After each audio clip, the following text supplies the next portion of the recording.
ইয়াবা ফেন্সিডিল গাঁজা মদ খায়া গাছক ধাক্কা মেরে কয় ভাই যান সাইড দেন। বউ যদি দরজা খোলে অমুকের বাপ তুমি ঢোলকা, কয় মা তুই বুঝবো না আজ একটু বেশি পরিমাণে মাল খাসি। এরকম নিশাখোর সন্তান আছে না নাই? অবশ্যই এই সোনা তোলা বগুড়াই নাই। কথা কর না কে?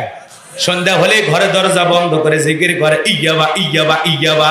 মা বাবা চিন্তা করে বাবা এটা কিসের ট্যাবলেট, জ্বর সর্দি কাশ গলা ব্যথা? কয় না কিচ্ছু বোঝা লাগবে না, টাকা দে নইলে তোর মাথা ফাটাবো। পিতা মাতা তখন বাধ্য হয়ে টাকা দেয়, আর সেই টাকা দিয়ে নেশার ট্যাবলেট কিনে খায়।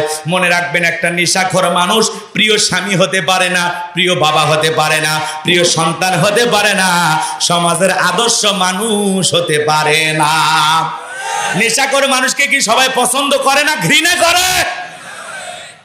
খবরদার যুবক, নেশা করা যাবে না, মাদক সেবন করা যাবে না, মাদক সেবী হওয়া যাবে না। কথা বলে ঠিক কিনা?